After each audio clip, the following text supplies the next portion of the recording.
Hello guys, what's up? So we are back with a second investment video. So my first investment video, it was basically just going around, general topics of how you can invest your money and make your money work for you so that you don't have to work all your life.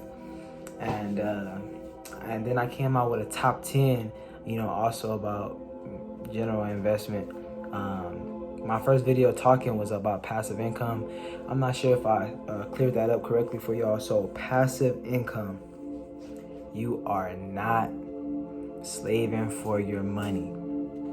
You are making a product and letting that product sell. So you are not just trading that time for your money.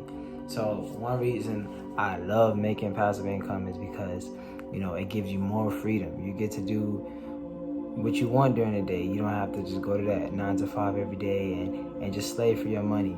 Another reason is flexibility. You can make your own schedule when you're doing passive income. So if you don't want to work all day long, you can, because some people just like to grind. Some people like to make as much money as they can. But if you don't want to work all day long, you could just work 2 hours a day, 3 hours a day. That adds up 15 hours a week if you work 3 hours a day. That's a good amount of time. You could be making money like that. Another reason is there is no specific time where you have to sit down and work. You're working at your own pace, so you can sit down at home at any time you want during the day and work on what you need to work on so you can earn passive income. And then another thing is, you got more time for your family. When you're going to work every day, you might not see your family as much because you got to get up 6:30 in the morning, be ready by 7, leave out the house 7:15 to be at work by 8. Look guys, don't get it wrong, don't get it twisted. There is nothing, absolutely nothing wrong with working at 9 to 5. Just as long as you are taking that money and you're putting it somewhere to where it'll work for you.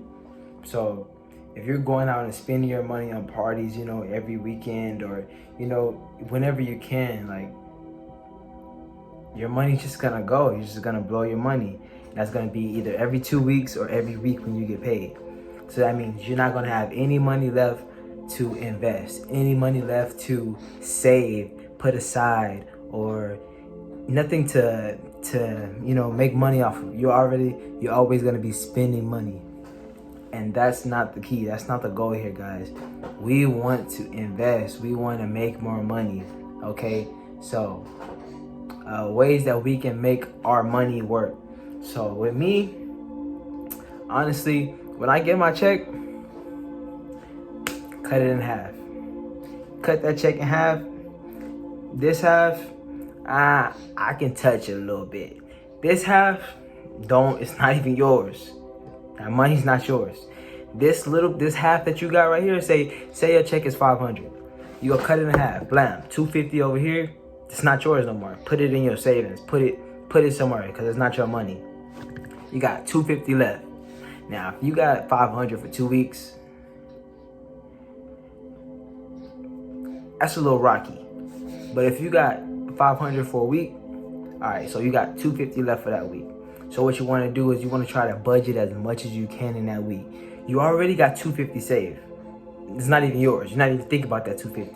What you want to do is budget the 250 that you do have. You don't want to just go spend $40 pair of shoes. Shoes not even $40. $40 on pizza, $60 on nails, or $60 on a jacket. What you want to do is budget that money so that you will have money left over. So say at the end of the week, out of that $250, you spend $200. Okay, you spend $200 in that week. So now that $50 that you have left over is gonna go with that $250. So now you got $300 saved up already, and that's just from budgeting in 1 week. 1 week, you got $300 saved already. So that next week you do the same thing, but you just gotta limit yourself more. You gotta train yourself week after week, just to not spend that money. But I get it, people have things that they need to take care of. A phone bill, You probably got bills you need to pay, car notes, car insurance. Budget that, write all that down, plan ahead, plan your income so that you know how much you're spending, how much you need to save, how much this, how much that. So as you start getting your income planned out, that money that you would usually save every month, every week, that $50 you would usually save, besides that $250 or how much ever you're putting away, you could start putting your investment in your budget. So now, instead of putting that extra $50 back into your savings or your emergency fund, you can invest that.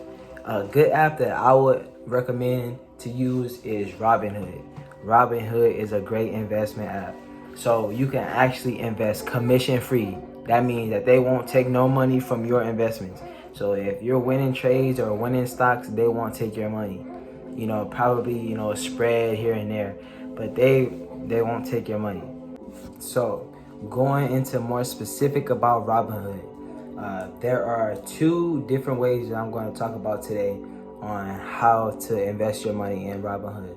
So first you have dividends, and number 2 you have asset appreciation. So with assets, you're buying low and selling high.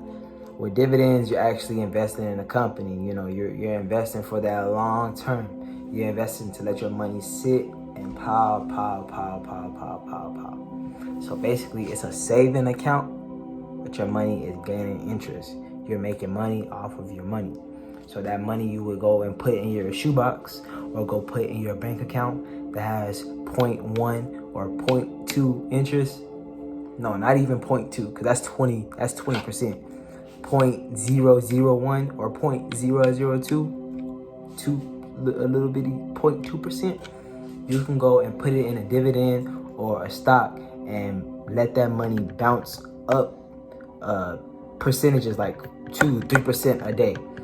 That might not seem like a lot to you, but 2 to 3% a day, if you get 3% a day on a stock, that's 15% in a week. There's 52 weeks in a year. 15 times 52. Tell me how much percent that is and calculate that with $50. And tell me how much money you'll make at the end of the year by letting your money sit in the stock. So I know definitely I would rather let my money sit in the stock than sit in my shoebox and it'd be the same old funky $20 that I put in there, rather than if I put it somewhere in a stock and that funky $20 turned to a funky $100 or that, $75, as long as it's more than I put, But that's the key, just to make your money grow without, you're working, but you're not really working. Like, you're not going to that job making $10 an hour. So basically 2 hours to get $20. 2 whole hours.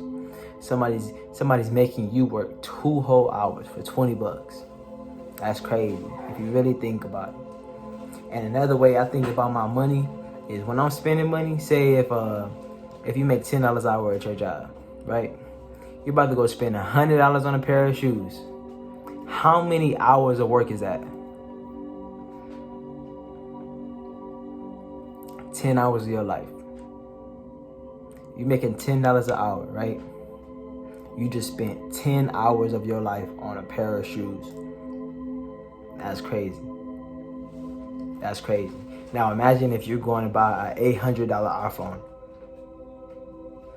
80 hours of your life you just spent on an iPhone. 80 hours. Now that's how I think about money. When I'm spending, I think about how many hours I have to work to accumulate that amount of money, because that will really check you in the mindset of not spending that much money. You will think about it before you go spend it. That little $20, 2 hours. That little $15, an hour and a half. You really want to do that? It's going to make you think twice about everything you want to spend, because I know I don't want to be spending 40 hours, 40 hours a day. That's money, 40, 60, 80, that's money, that's hours, that's time. That's how I think about it.